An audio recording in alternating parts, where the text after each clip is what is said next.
मंत्रियों ने पहले से ही यहाँ पर सारी व्यवस्थाओं को, चाहे वह यहाँ के लोकल स्तर पर ट्रस्ट के साथ समन्वय का हो, यहाँ के सुविधाओं का हो, ट्रैफिक का है, सुरक्षा का है और अन्य सभी प्रकार की व्यवस्था को बेहतर तालमेल से आगे बढ़ा करके 22 जनवरी के इस ऐतिहासिक पल के कार्यक्रम को पूरी भव्यता के साथ, पूरी दिव्यता के साथ, सुरक्षित और सुव्यवस्थित तरीके से संपन्न करने के लिए अपनी तैयारियां लगभग पूरी कर ली हैं। अंतिम चरणों में सारी कार्रवाई उनकी चल रही है और युद्ध स्तर पर इसे हम समयबद्ध तरीके से आगे बढ़ा देंगे। 22 के बाद भी श्री राम जन्मभूमि तीर्थ क्षेत्र न्यास के द्वारा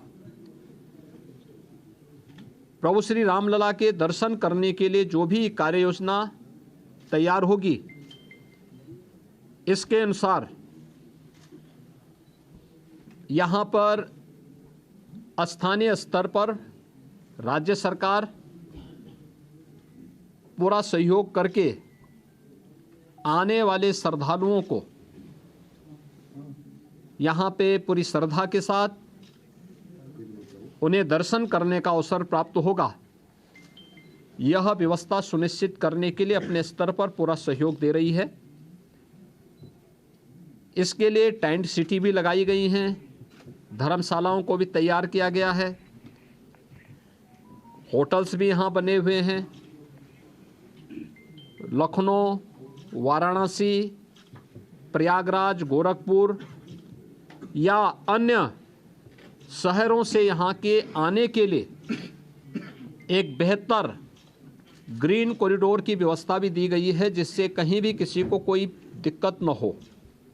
सुरक्षा की पुख्ता व्यवस्था की जा रही है, किसी भी स्तर पर किसी भी श्रद्धालु को दिक्कत न हो, इसके पूरे प्रयास किए जा रहे हैं। अभी से तैयारियां की जा रही हैं, क्योंकि हर एक मन में उत्साह है, उमंग है। 5 सदी के बाद ये अवसर आया है, तो स्वाभाविक रूप से हर श्रद्धालु इस बात को चाहता है कि मैं भी रामलला का दर्शन करूं। मेरी अपील होगी सभी जनता जनार्दन से कि जो भावनाएं उनके मन में है वही हमारे मन में भी है, और इसलिए हम लोग बेहतर तालमेल और समन्वय से अगर दर्शन करने के लिए आएंगे तो दर्शन भी हो पाएगा और किसी प्रकार का कोई कष्ट किसी भी श्रद्धालु को और किसी भी आने वाले यात्री को अयोध्या धाम में नहीं होगी। पैदल लोग न चलें। हम लोग देख रहे हैं बहुत सारी जगह से लोग पैदल चले आ रहे हैं, वे पैदल न करें। भीषण शीतलहरी चल रही है। अपने बिना बताए कार्यक्रम के अनुसार भी न चले। राज्य के अंदर हम लोग व्यवस्थाएं दे रहे हैं, जनपदों को भी देंगे, राज्यों को भी व्यवस्था देंगे, हर एक व्यवस्था से के साथ करेंगे। हम लोग भी कोऑर्डिनेशन करेंगे और हम लोग तीर्थ क्षेत्र न्यास के साथ भी हम एक जिसके बारे में चर्चा करके विस्तृत कार्य योजना बनाएंगे। लेकिन अगर हर व्यक्ति अपने तरीके से आएगा तो कहीं अव्यवस्था किसी स्थिति न पैदा हो, ये हमें देखना होगा। और हर व्यक्ति इस बारे में अपना जैसे अब तक सहयोग करते रहे हैं, तो उस सहयोग को अगर आगे भी जारी रखेंगे तो हमें भी बहुत सुविधा होगी और हर एक श्रद्धालु को, आने वाले श्रद्धालु को भी प्रभु श्री रामलला के 500 वर्षों के बाद, कई शताब्दियों के बाद दर्शन करके आनंद की अनुभूति होगी, अंतःकरण से उन्हें आनंद की अनुभूति होगी। इसके लिए भी बेहतर कोऑर्डिनेशन की दिशा में प्रयास प्रारंभ किए गए हैं। मैं पूरे विश्वास के साथ कह सकता हूं कि जैसे कार्यक्रम अब तक सभी सकुशल संपन्न हुए हैं, 22 जनवरी का कार्यक्रम भी एक ऐतिहासिक कार्यक्रम है।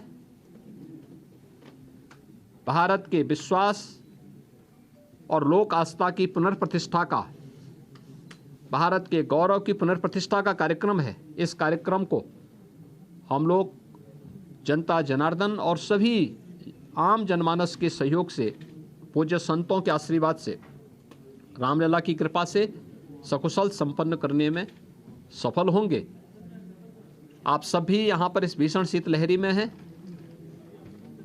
मैं आप सबको भी हृदय से धन्यवाद देता हूँ कि अयोध्या की पल पल की घटनाओं को, पल पल की खबरों को आप देश तक पहुँचा रहे हैं और इस अपील को भी पहुँचाएंगे कि बिना प्रोग्राम के और बिना किसी उसके अगर लोग थोड़ा सा धैर्य रख करके अपनी बारी का इंतजार करने के साथ यहाँ के लिए कार्यक्रम के अनुसार आएंगे तो किसी को भी असुविधा नहीं होगी। इस प्रकार की व्यवस्थाएं यहाँ पर की जा रही हैं और प्रदेश सरकार, स्थानीय प्रशासन इसमें भरपूर सहयोग करेगा। बहुत बहुत धन्यवाद। कोई रजिस्ट्रेशन पोर्टल भी होगा ताकि ऑडियंस को सभी प्रकार की चीजें, सभी चीजें इसमें की जा रही हैं। स्थानीय प्रशासन के साथ लोकल स्तर पर हम लोग इसकी व्यवस्था कर रहे हैं और प्रदेश में हम लोगों ने इसके लिए बीट प्रणाली भी लागू करने के लिए कहा है, जो निचले स्तर तक लोगों से संवाद बना करके उनको लाने और उनको व्यवस्थित तरीके से दर्शन कराने में योगदान दे सके। जिला स्तर पे किस तरह की सुविधाएं? देखिए, हर प्रकार की व्यवस्थाएं होंगी, उसके लिए हम प्लानिंग कर रहे हैं।